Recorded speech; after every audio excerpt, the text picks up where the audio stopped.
Hello, everybody. It is Rick Kamla, and it is Hall of Famer Steve Alexander. We are the Fantasy NBA today, and we are starting on our long, beautiful month of June here of covering all of the teams in the NBA. All right, we're going to do 2 teams per episode, and we're just going to make it through the entire NBA. Of course, focusing on a spotlight style from a fantasy perspective. And we're going to have a lot of fun. So before we bring Doc in and we dive into this thing, let's tell you about BetOnline, our awesome and amazing sponsor. BetOnline is the world's most trusted betting platform and your number one source for all your sports betting action. Baseball season's in full swing. The WNBA, you can bet on that. They're into the NBA, the NHL. They provide bets on the playoffs, all that stuff. BetOnline has all the ways that you need and more ways to stay in on the action. They have the latest odds, news, and scores, even live in-game betting when the games are being played. They have the largest selection of odds and everything from the NFL to MLB. Sorry, I just kind of lost my spot here. NHL and UFC. BetOnline remains the best online source for all your sports wagering info. In between games, head over to the BetOnline Casino with all the top Vegas-style games, including poker and a live casino. BetOnline, the game starts here. Doc, before we dive in, just want to say hello, man. Later on in the show, we'll be talking about Pacers and Knicks and obviously looking ahead at the finals a little bit. But you ready to go? I'm excited for these team breakdowns, dude.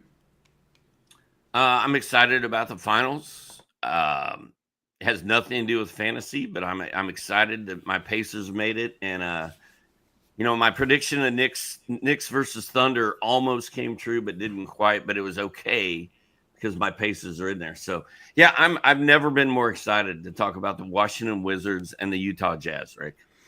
Let's go, baby.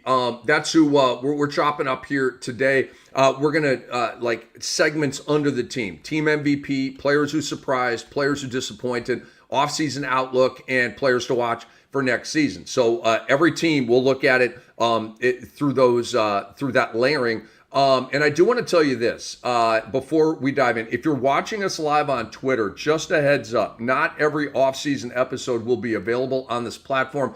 Please make sure you subscribe to the Fantasy NBA Today podcast feed to catch every episode and stay in the loop. Okay, we appreciate y'all for that. All right, Doc, let's start with the Utah Jazz.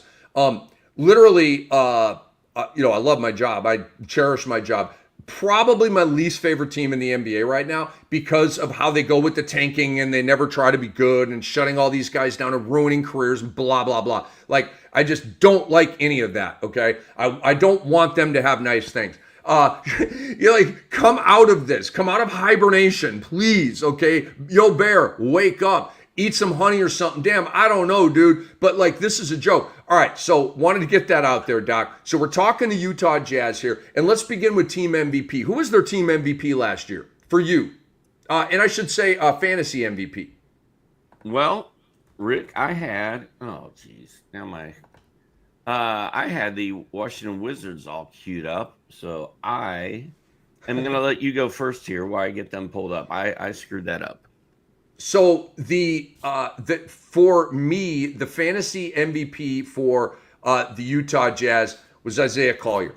I got a lot of sort of wear and mileage out of him. Clarkson, they shut him down. I didn't have Colin Sexton on any of my teams. I didn't have Keontae George on any of my teams. Obviously, Doc, actually, I'm changing my answer. I just had a brain fart. Walker Kessler is my fantasy MVP for. I did rock Collier a lot, and he was really good for a stretch, about a 2-month stretch, and then it kind of fizzled a little bit towards the end. But I'm gonna go with Walker Kessler because obviously the 30 deep thing, Doc. He powered the best record on my team in 30 deep. Obviously didn't win the chip. Stuff happens. It's hard, man. But in the regular season, I was rated as the top team. Why? Walker Kessler literally made my team. I drafted him somewhat late, Doc. I don't know if you have the draft results from 30 deep up there. I'd actually love to hear the number I drafted him at. I don't remember 4th round, 5th round of a 30-team league, whatever it was. But he's my fantasy MVP. Walker Kessler, 12 and 11, 2.4 blocks, really solid year. Could have used more games, Doc, but I think that is what it is. But that's my fantasy MVP for the Jazz. How about you? 4th round, 4th pick for you. for Aha. Walker Kessler. So that's not what 94th? Is that what that works out to? I believe Fourth so. pick of the Yeah. fourth. Okay. Yeah. And it took you 36 seconds to make that decision. I think you were Yeah. already dialed in. I was To waiting on him Walker like a catcher Kessler. on a fastball. Home that baby right in here, baby. I want those blocks, man. Those blocks. Yeah, I like that.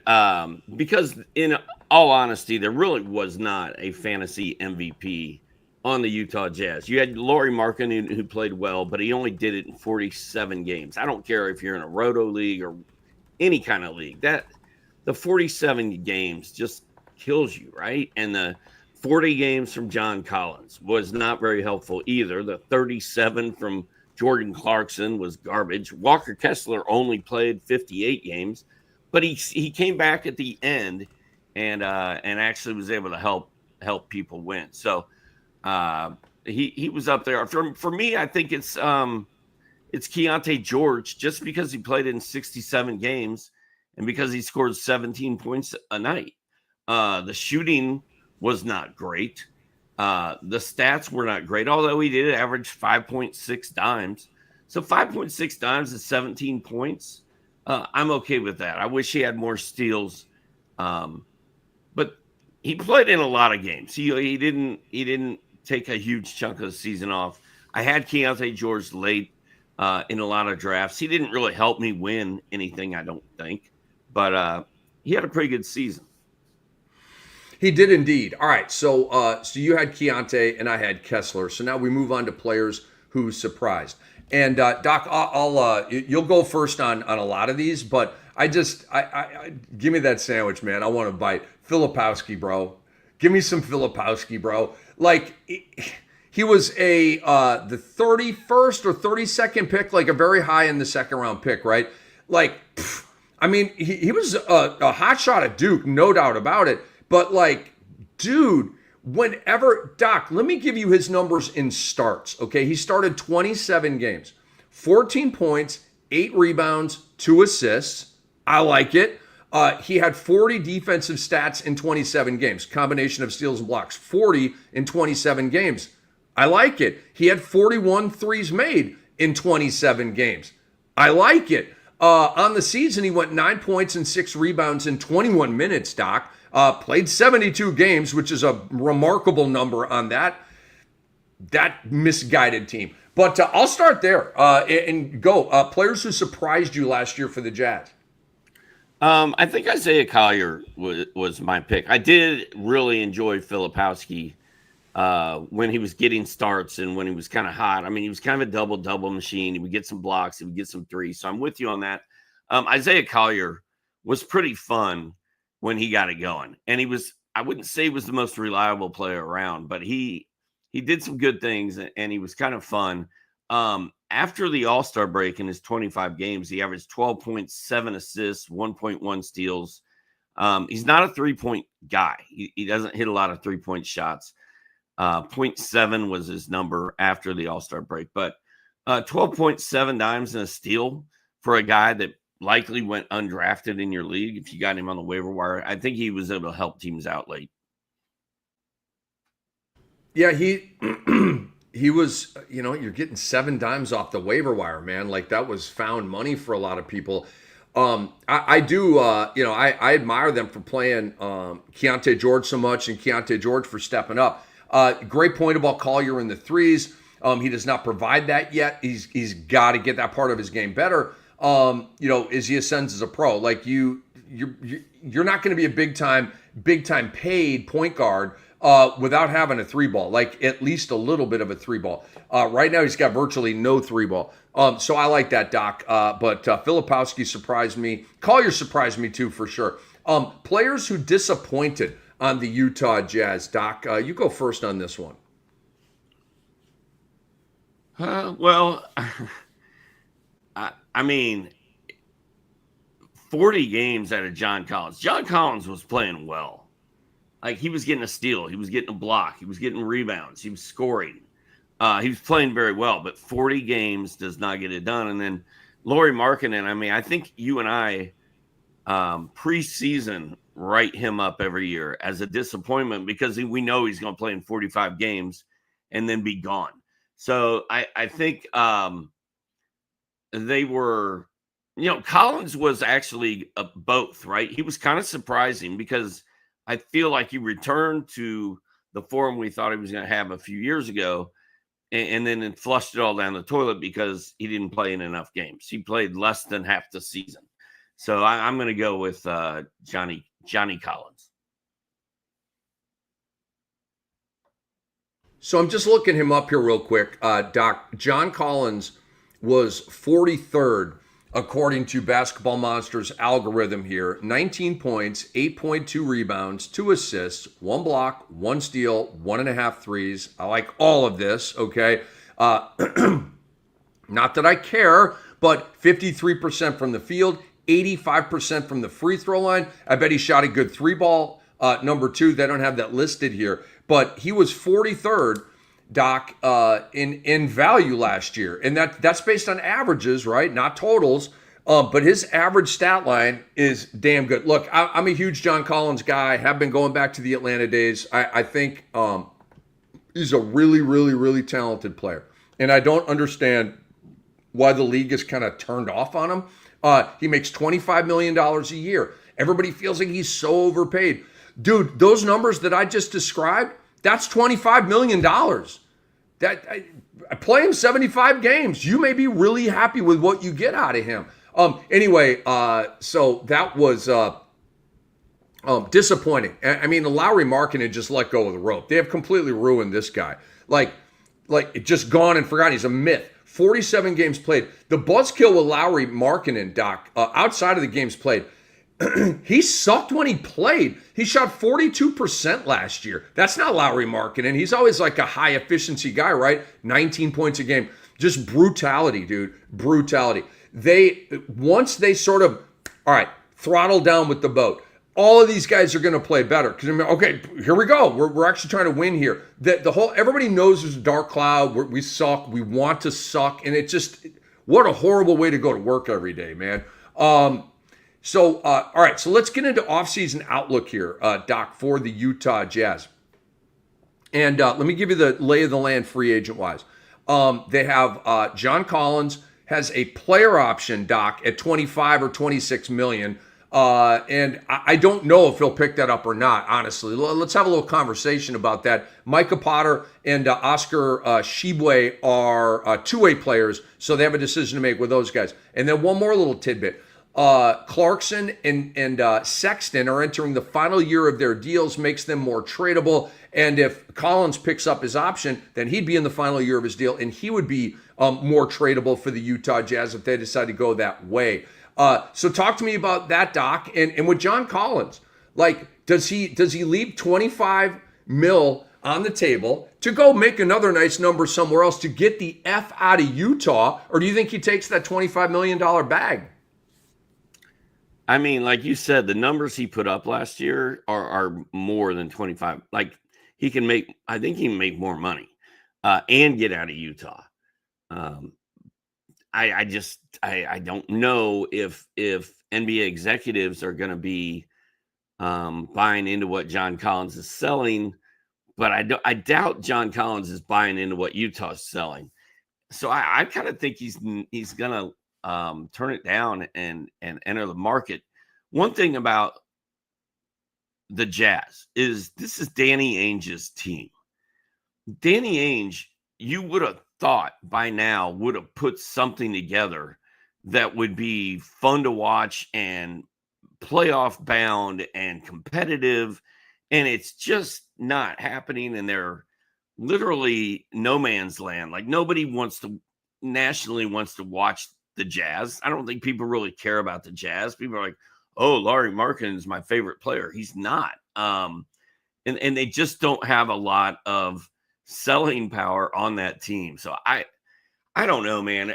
I feel like Danny Ainge needs to make a big move and make something happen better than what's been happening before. Because outside of Keontae George, Walker Kessler, and Isaiah Collier, and Filipowski, like, those are four intriguing young players. None of them are great at this point, but at least those are the building blocks. But man, I feel like he needs to tear it down and start over. I feel like they just need a reset mentally. Like, get out of the tank lane and go for it and push. Get uncomfortable. Challenge your players. And go for it. It just, Doc, there's teams in Major League Baseball that are just baseball teams. They're not going for anything. They're not even really tanking. Tanking is very difficult in Major League Baseball. You kind of don't do it. You suck, right? Like, it's, you know what I mean? Because the baseball draft is weird. There's not usually like, oh my God, you got to go to Cooper Flag or Wemby or, the quarterback of the century. Like when Arch Manning comes out of Texas, Doc, I guarantee he's the number 1 overall pick in the NFL draft. There's no question about it, Arch Manning. But in baseball, it's different. Anyway, so back to the Utah Jazz here. It's just about going for it. Think about it. This is talent. Walker Kessler, talent. Filipowski last year proved. Dude, how many 2010s did he have, Doc? He's a talent, okay? Is he a future All-Star? I don't know. He's a talent. You mentioned Collier, Keontae George, talents. Jordan Clarkson, even right now in his 30s, is a talent. Colin Sexton is a talent. Taylor Hendricks, they like him. I don't know much about him. Cody Williams, another lottery pick. So they're not devoid of talent. You have Lauri Markkanen, you have John Collins. Doc, theoretically, Lauri Markkanen and John Collins could be one of the best forward combos in the NBA. Theoretically. Think about it. Lauri Markkanen is a sharpshooter. He's been an all-star. He's had years with good stats. He's helped teams win. John Collins, the stat line that we just read, he can do that again. You know what I'm saying? I'm not saying they'd be like in the top 5 forward tandems, but they'd maybe top 10 if everything gets triggered forward. So, and I don't know, how do we know, Doc? How do we know? Like, you know what? It'll probably be an offseason move or something. And if they don't make any offseason moves, they just like make draft picks and, like one vet, they go get Corey fucking Joseph or something like that. Like some Garrett Temple, like just some old head, right? Like some move where like, what? Why are you doing that? That's going to tell me that they're still in tank mode. But like you said, they need to make a move. That's what's going to be my signal. Oh, Utah's serious now. Utah's back. And you know what, Doc? This is reality meets fantasy, because you want players on teams that are feisty and going for it. You don't want players on teams like Charlotte, right? Where there's nothing to play for, nobody cares. You got the shutdown possibilities. So I would just like to see Utah turn the corner on that and end the tank, bro. And end the tank. Juju Watkins ain't coming through that door anytime soon, bro. A little I think WNBA juxtaposition there. And I think the first step in that is like Lauri Markkanen needs to be somewhere else. Like that's step number 1. Like let's get him to a new place and then start from there. But yeah, I don't know. It's just weird. I expected more from Danny Ainge by now. Well, he, made the Gobert trade, made the Donovan Mitchell trade. He's torn that thing down. And so they have, millions of draft picks and all this kind of stuff. But what my point is, you have the talent to go make a run at the play-in tournament. Oh, what's the play-in tournament? Well, it's something, okay? It's better than getting stuck at the bottom.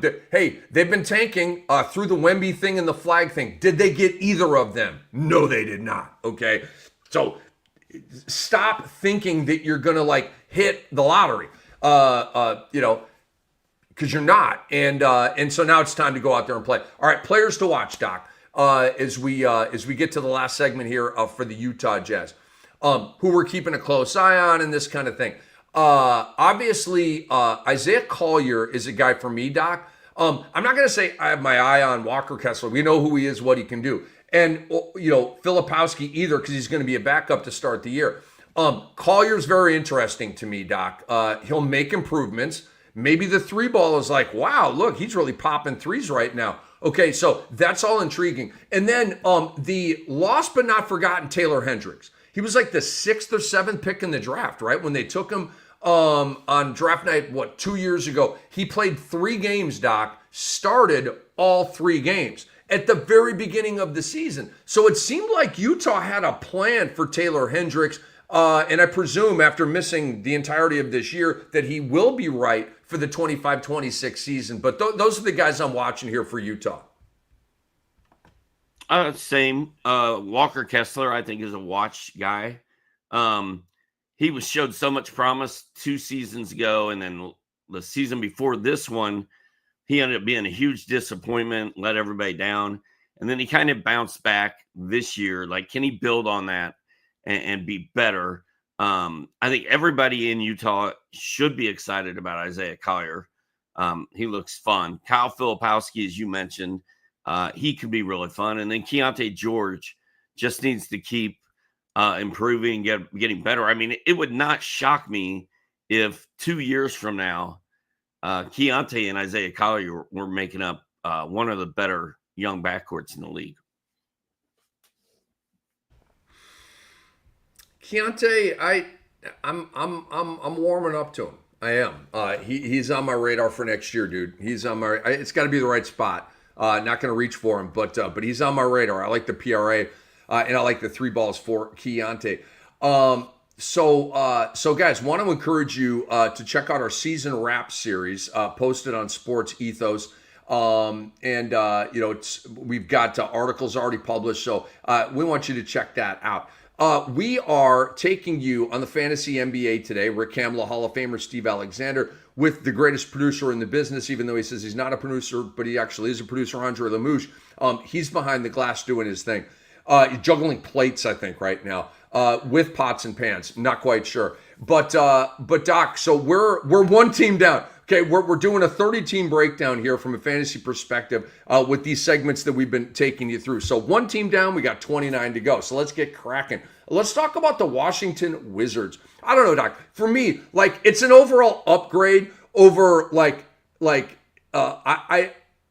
over talking about Utah, right? Like, I'm happier than I was 5 minutes ago because we're talking. I kind of like. I was digging into this dude. They have a lot of players that I like. The Wizards have a lot of players that I like. But fantasy MVP, it is clearly Jordan Poole. For me, he played the whole year. He was very, very good. And Doc, coming into the year, I was like, I put an edict out to Washington. You have to put the ball in this man's hands. Remember, 2 years ago, Poole was coming off the bench in Washington behind, I can't even remember who the hell it was. But it's like, you make the move. You get him from Golden State, and Poole's struggling and all this kind of stuff. That was the year that you and me thought he was going to pop and be like a 25-point-per-game guy. I got mocked on NBA radio, by the way, like literally live on the air from Antonio Daniels about that. He's like, Cam, I told you. Because I was talking to Poole. I go, dude, if Poole goes to a crappy team, he's gonna score 25 a game. And AD was like, no, he's not. he didn't see it in Poole. B, he's like, you are underrating how freaking hard it is to average 25 points a game, which was a great point by him. But look, this year was the Poole that I thought was going to happen that previous year, and maybe 25, I bit off more than I could chew there, Doc. But Jordan Poole, for me, and this is subjective, there's no you have to do it this way. Fantasy MVP, it's subjective to us as we go through these 30 teams. So I got Poole. Who was your fantasy MVP for Washington last year? Well, before I say that, I do want to reiterate something you said earlier. When I listen to a podcast, the guys are always like, "Oh, like and subscribe," and I hardly ever do it. I'll hit the like button, but I hardly ever subscribe because I don't need more stuff coming at me. But Rick and I like doing this, and for us to keep doing this for you guys, you got to like and subscribe and make that happen. And it's not just to boost our egos. It is for reality of the situation. Like, let's keep this thing going, because Rick and I want to do this for the next 5 to 10 years of my life and want this to be our thing. And we're only going to get better. And Brewski's going to be back. So like and subscribe. We're not just telling you that for fun. We need you to do it. Like, please help us out and do that. As far as my MVP goes, it's Jordan Poole. And Rick, I piggyback everything you said. 2 years ago, I went all in on Jordan Poole. I thought he had a chance to lead the league in scoring. We suck. I just thought he was going to We be a suck. one. I thought he was going to be a one-man wrecking crew like George Gervin was, Right. back in 1974 for the terrible San Antonio Spurs, whatever year that was. I'm sure Andre knows. But Gervin to me was always the guy, like this bright light on a bad team that just would go off every night. And he was so fun to watch. And I was like, man, Jordan Poole's going to get out here and shoot it 30 times a night with no conscience and just ball out. And it was he was actually probably the biggest fantasy bust of that year 2 years ago. And then this season, everybody faded him and he was drafted way more appropriately in like the 6th round or whatever. And he actually played well. I mean, he scored almost 21 points a game. That's not easy to do. 4.5 assists, 3 rebounds, 1.3 steals, hit a bunch of threes, and didn't really do anything crazy. Like, it was a very quiet, non-controversial year for Jordan Poole. First one in a while. So congrats to him. I guess if it wasn't Jordan Poole, I my other choice, I think I would have said Bub Carrington, not because of his huge stat lines, because they weren't huge, but 10 points, 4 boards, 4.5 assists. But he played in all 82 games. If you drafted him, you could at least run him out there every night. I wish he would shoot it better. But yeah, those were my two guys I was thinking about there. It's just we get to talk about Bub again, bro. Our boy Bub Carrington with the Washington Wizards here. There's some nuggets about Gervin and the Spurs. 74-85, Doc. He scored 33.1 in 80-81, 32.3 in 81-82. Back when men were men. I wonder what year the Iceman poster came out that we all had on our walls, where he's sitting best poster. It's one of the best posters of all time. If you haven't seen it, look it up. It's Iceman, and he's sitting on a throne made of ice blocks, and he's got his legs crossed. Like, I'll never forget the leg cross, because it just was so it just stood out, and he had his arms up on the throne. I think he's wearing a crown. And it's just like, it was so cool. Nice. Awesome guy, by the way. The nicest guy. I've met George Gervin. I've had a lot of conversations with him. I don't have his number. I don't text with him, but I've been around him a lot, right? Dude, he is a light up the room dude. He is full of life, funny. He's got the gift of gab. Big fan. And like I didn't really watch. They weren't on TV. That's why I didn't watch Gerv, dude. Like, back in the day, dude, we got Lakers. I'm talking 80s. You got Lakers, Celtics, Rockets, 76ers, probably like Knicks, and I don't know, maybe the Suns or something. But like it was about 8 teams that you saw on national TV, bro. Like they didn't mess around. And honestly, the only time I remember watching George Gervin play was All-Star games. Good point. And I had a book. I had one of those little books that you bought at school. You could bring the order form home, and it was like NBA superstars of the 70s. And Gervin was featured in that. And when I read about him and saw and knew about the finger roll and stuff, I'm like, that guy's my favorite player. So there was early on in my NBA fandom, Gervin was my guy. Dude, just super quick, when I was like a young fella, like 7, 8, 9, like learning how to read and kind of exploring that, right? My mom bought me books that had like real life baseball stories, like the story of Lou Gehrig, right? And his, health issues and ultimately dying and all that, Joe DiMaggio in the streak. And so I'm just reading about this stuff, right?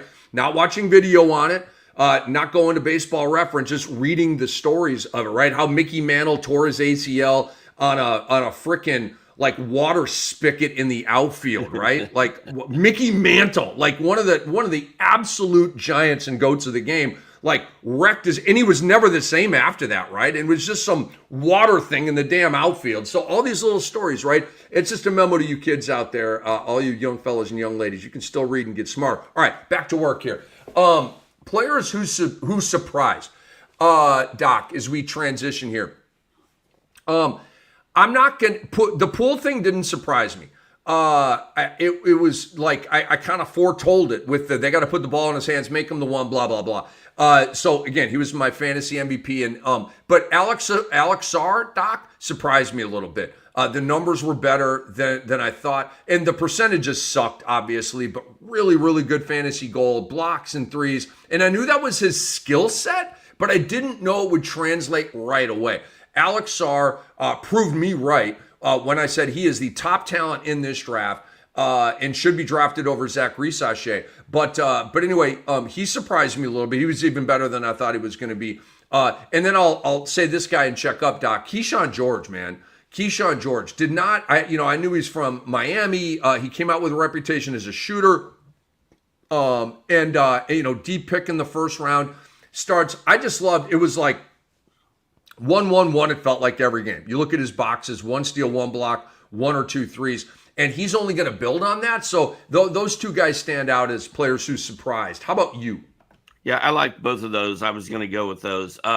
Justin Champagnie actually averaged more points and more rebounds than Keyshawn George did and played 6 games fewer than he did.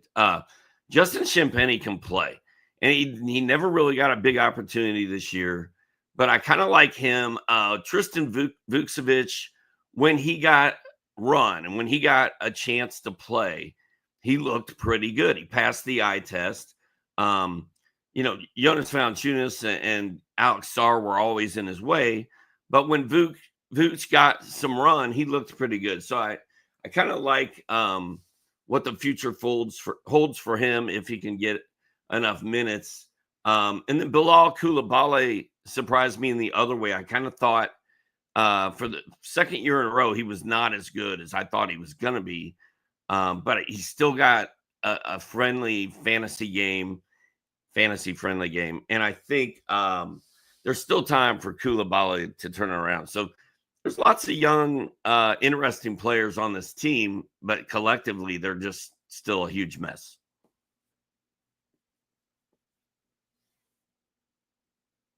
Yeah, indeed they are, bro. So Bilal Coulibaly, he's a sleeper for me. Maybe I'm jumping ahead to a different segment. Let me just talk about last year, and then I am going to write him down because there's a point I want to make when we players to watch get into that. But I like Bilal Coulibaly's stat line, Doc. You know when I see blocks and steals until like you're my guy. Okay, you're vetted. 12 points a game, 5 rebounds, 3.5 assists. Pretty good. A lot of room for growth too. 0.7 blocks. He was at 0.8 as a rookie. 1.3 steals. So he's at 2 defensive stats. Okay. I mean, we're it's sort of the floor of where I need you to be. 1.13 is obviously that needs to pick up. But I see a 1-1-1 guy brewing here, and I love the 1-1-1 guys. So I'm down with Bilal Coulibaly for sure, Doc. Players who surprised. All right, so I have nothing else on that. You ready to move on to the next segment here? Yes, sir. All right, players who disappointed, Doc.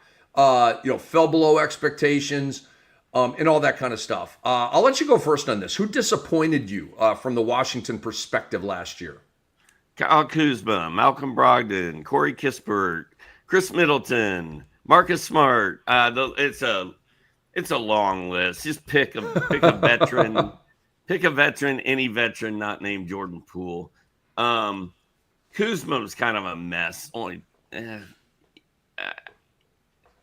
He was so kind of dominant the year before, and then last year was just kind of average, blah. And now he's not even there anymore. Kispert, I always like Kispert. I think he's going to do something. I'm going to go with Chris Middleton, just because I kept telling everybody that Middleton was washed. Nobody would listen to me. You're like, oh man, Middleton's coming back, and got a little bit excited. I never fell for it. He even had his first game back. I think he scored like 20 points and had a good game. And people were like, "Here we go." And I was like, "No, it's fake. It's fake news." So I would say Chris Middleton was the most disappointing. Not really because it's his fault. I mean, I just think he's playing on one leg. Malcolm Brogdon, 24 games played. I didn't know. I will admit, when I looked at the roster construction heading into the year, like he didn't fit. Right? You got all these young guys. He's an older guy. Should be a mercenary. Like the Knicks and Pacers might be playing a game 7 tonight if Brogdon were on the New York Knicks. Right? The guy's still a good player, and I'm curious where he ends up. Brogdon, if he goes to the right team in the right spot, he's really going to help that team. Because I think he can still play. When he gets run, he's really good PRA guy. Anyway, that was disappointing. 24 games from Brogdon. They didn't even find a role for him at all. They basically curbed him all year. And everything you said about Justin Champagnie is true. But Doc, there were a lot of openings as the season went along for Washington to get him in the starting lineup and really see at least a temporary or mini pop from Justin Champagnie. But he did not get those nods, Doc. Like he was getting leapfrogged by all these other guys to the starting 5. And to me that kept his value really in check. If you're 20-minute bench player versus all right, you're getting spot starts here. It's a difference. The minutes lead to points, which leads to value. So that was disappointing that Justin Champagnie didn't get more opportunity when other guys were hurt and out and stuff like that. And I really didn't understand that. And then, Doc, Corey Kispert, I kind of maybe thought that, I'll just say it this way, I thought it was possible that Corey Kispert starts for Washington last year, right? And Keyshawn George ended up bogarting his spot. Because I think Bilal is a lottery pick was going to start, right? And then you have Jordan Poole, and you have what am I looking at here? Bub Poole, obviously the 2, Bub the 1. But anyway, Doc, Keyshawn George kind of like boop and knocked him back. But where are my notes here? But Kispert, dude, I thought maybe like that shooter in your starting 5, like Kyle Korver was for a lot of the years of his career. Did you think Kispert was going to start last year? Was that a disappointment to you that he played 61 games, all of them off the bench? I mean, I can't believe he didn't start a single game. I'd like to know how many he started the year before I'm too lazy to look it up right now, but I thought he would at least start like half of those games. But I also thought Justin Champagnie should play a lot more than he did. I think Keyshawn George should have had a bigger role on that team. I don't know that Jonas Valanciunas needs to be out there muddying up the waters of Alex Sarr and Tristan Vukcevic. So I didn't love a lot of things that Washington did with their roster, with their rotations, but it is what it is. I thought he would start. I thought he would start games. 22 starts 2 years ago, played 80 games, 22 starts.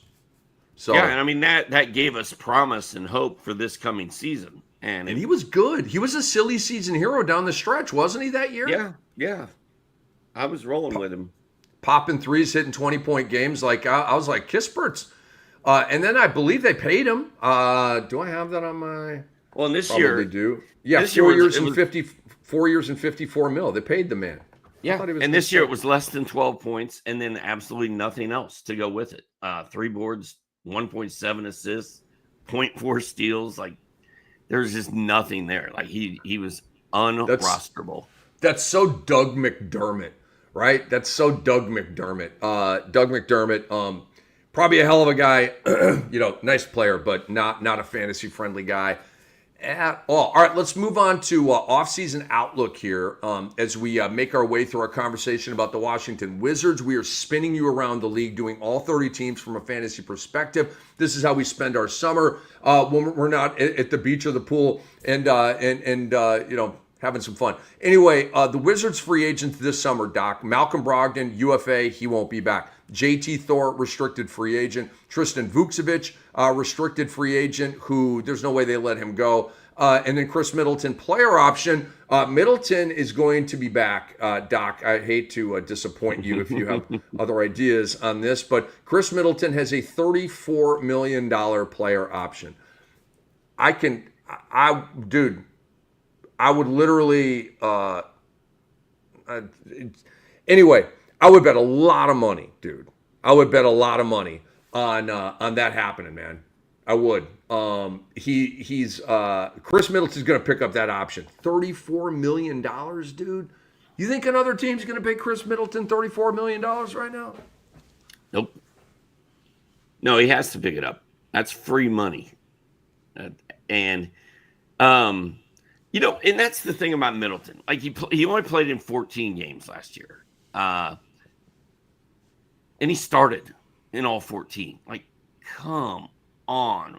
Like, let Corey Kispert play. Let Keyshawn George play. Let somebody else play. Like, we know. You act like it's Middleton's fault. Are you getting on to the coach or Middleton here? The coach. Like, coach, I don't know why you're tanking anyway. You're not trying to win games. You don't have to rely on your, 35-year-old one-legged. They didn't play Brogdon every night. Doc, they didn't play Brogdon. Why did they feel like they had to play Middleton, right? I don't know. It's crazy, dude. It's crazy. All right. So in the draft, Washington goes 6th and 18th. So another high draft pick here. Tankathon.com has them taking Trey Johnson, a shooting guard out of Texas, at number 6. So that's all they need is another guard. I mean, they've got a lot of like young talent at just about every position here. So it's kind of a BPA, best player available situation for them. All right. Last segment here for the Wizards, Doc. Players to watch for next year. Who is that for you on these Washington Wizards? As far as eye tests go, I really liked watching Keyshawn George play. And I really hope he gets an expanded role next year and gets to show his stuff more. So I think Keyshawn George is on that list. Justin Champagnie is on that list. Like, I love that guy when he gets to play. And then our guy, Bub Carrington, obviously. I mean, hopefully Bub takes a big step next year. And your guy, Alex Sarr, clearly is on a path to stardom. So, but I think Keyshawn is the one guy that I really hope has a mini breakout. Alex Sarr and Keyshawn George are my two guys here. Doc, I actually I'll reach for Alex Sarr this year. I would I'll for sure draft him at value. Definitely not fading. I'm very high on Alex Sarr. I think he's going to have a fantastic second year. And I will actually reach for Alex Sarr. I will take him around before where maybe he should go for fear that I get sniped on him in between that pick and then that next pick. I'm probably going to go like Brook Lopez or Alex Sarr. I think I got to rock with Sarr. And I've really come a long way here because I love some Brolo, bro. He is a fantasy staple. But maybe Sarr's the guy you got to kind of reach up a little bit. And then nobody likes Brook Lopez anymore, Doc. Like, it seems like everybody's turned off and tuned out on that guy other than me and you. And so he's probably going to fall around farther than he should fall or two. So that's probably how I'll rock that. I'm very, very psyched to have a lot of shares of Alex Sarr next year. And then Keyshawn George, Doc, because I see a 1-1-1 guy brewing here, a fantasy gold stud brewing here. I don't think the PRA is going to be exceptional. I don't. Right? Let's get to double figures. Let's get to about 5-6 boards, about 3 assists, something normal like that, and then give us really good fantasy gold. But Keyshawn George is definitely on my sleeper list, and I'm excited to see what happens with him. I'm also, Doc, excited to see if they just give Bub Carrington the starting point guard job. Like, I want to know that. That's a question for me here. Like, dude, if we get through free agency and we get through the draft process, Doc, and they have not added competition for Bub Carrington, right? Like, we're going to be psyched about Bub as a point guard heading into year 2. So that's kind of a big talking point here. Do you think Bub has that spot locked up, or do you think Washington may go in another direction this offseason and make Bub the backup? I was kind of surprised they had him start 57 games, and he played in all 82 last year. So the fact that they gave him that long of a leash last year would lead me to think that they like him and want to roll with him this year. But it just depends on who's available and what kind of deals they can swing. But I would say as of now, I think Bub's the starting point guard in Washington. As you were talking, I've just reevaluated my depth chart, Doc.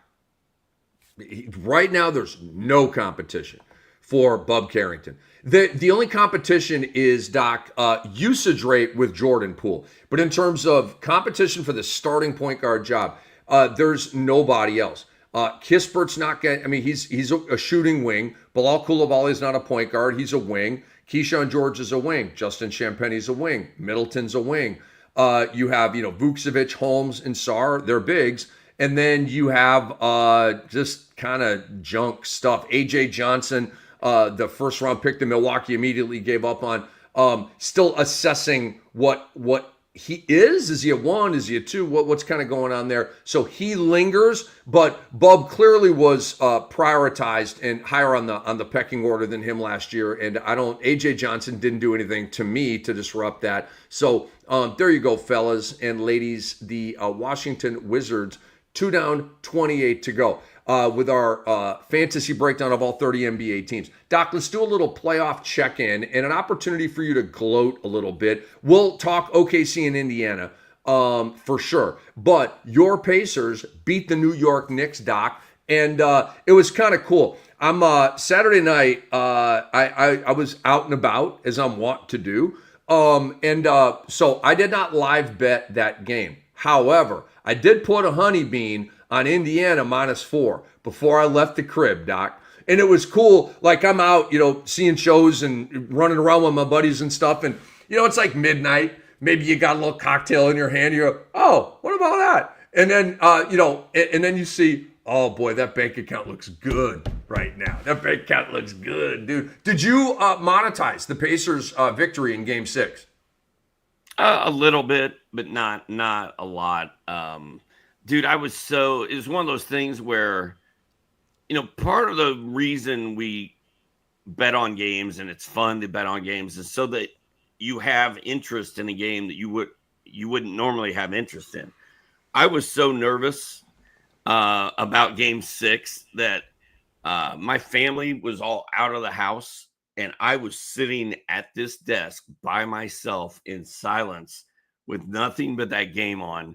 And I sat here and watched the whole thing. And I didn't want to go out and watch it because everywhere I go, there's no volume anywhere. And there's so many distractions that I was like, I'm not doing it. This is too big of a game. Because I was so worried that the Pacers were going to be that team that blew a 3-1 lead and then lost. And I just, because if Game 7 was tonight in New York, I would be a mess right now. So I'm just glad that they won. I'm glad we didn't have to go deal with a Game 7 tonight. Although I do kind of wish there was a little bit of me wishes there was a Game 7 tonight because Game 7s are a blast. But that would have been very scary stuff. So indeed, bro. I did not think that Pascal Siakam should have won Eastern Conference Finals MVP. I don't like it. I didn't like, Doc, that there's 9 voters. I don't think that's even close to enough voters. I talk a lot about this on the Sports Ethos NBA show with Rick Kamla, which you'll be able to find on our timelines and stuff like that. I'll be retweeting it out here in just a little bit. Who would you have voted for Eastern Conference Finals MVP, Hallie or Pascal? I was shocked that it wasn't Halliburton. The big shots, the big shot that he hit earlier in the series, went off the back of the rim and all the way up, like that alone, I think should have done it. But he also, I think Pascal scored more points. But he did 25 PPG to 21 for Hallie. Halliburton was first on the team in almost every other meaningful stat besides that. In scoring, he was second. That's correct. So I don't understand what happened there. And then you see the video where, like, and the MVP of the series is, and Tyrese starts walking towards the podium. Like, Pascal Siakam, and he just stops, and he's like, what? huh? Needle on the record. Like that was, but it's just another thing to motivate him for the finals. He's like, okay, I guess I need to go win the finals MVP now. Good point. And his dad being back in the house, his dad celebrating in the suite was fun, and like all of it was just fun, except for that. I wonder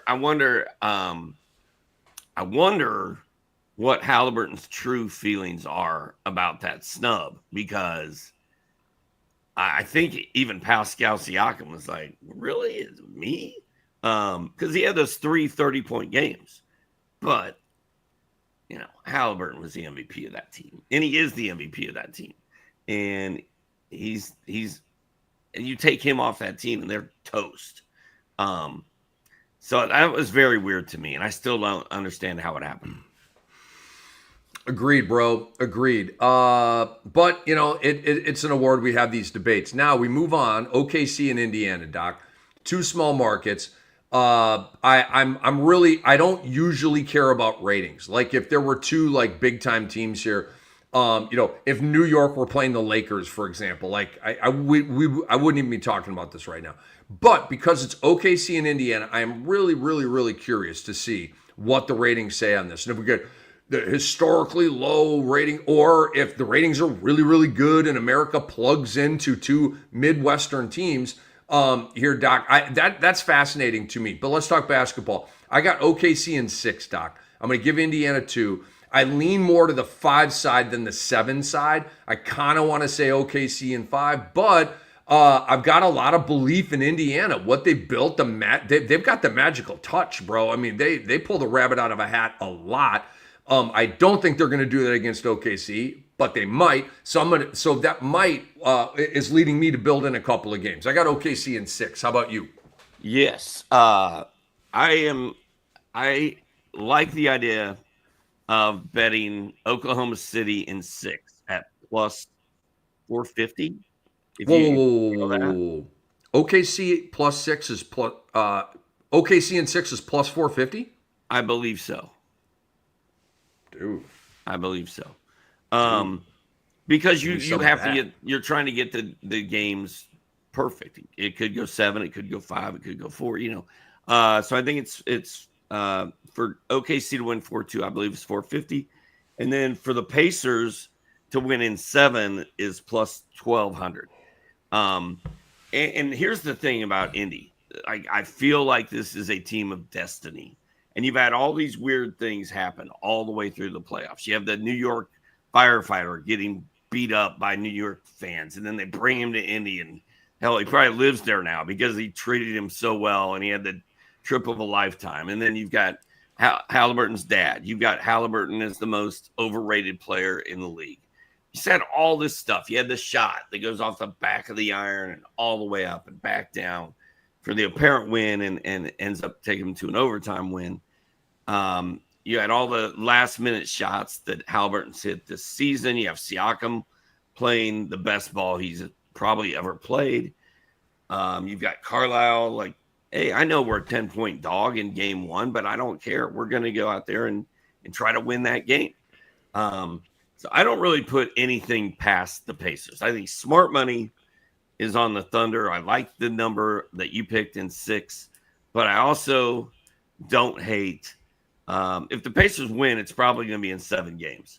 I don't think they're going to win, but I think at plus 1200, I'm willing to take a chance to just see what happens. I like it, dude. And then just one more thing, and you can take it wherever you want to go. Lou Dort and Alex Caruso and Cason Wallace and all of these guys guarding Tyrese Halliburton, to me, is everything. I can't wait to see this. Do they just play it straight up? Do they man and a half him? Do they double team him? Do they just blitz him and try to take the ball out of his hands? How they defend him, because we know how Indiana's going to defend Shai Gilgeous-Alexander. They're going to sick him with Aaron Nesmith. Nesmith's going to make him work harder, but SGA is still going to get his 30 plus. I love Neesmith, but he ain't shut down like that. It's not like you're putting Jordan or Pippen on him. Okay, so I'm really fascinated about that. I think Alex Caruso, Doc, is going to have a huge series, just like he has the whole playoffs. I think he's going to be a major factor. And if I had to like pick one who's going to be the most important for both of these teams, I would say it's Alex Caruso. I think he's going to continue his fine play. I think we're going to see him guarding Halliburton a lot, and I think he's going to do it effectively. There's a prop out there for Halliburton to have 16 dimes in any game in the series.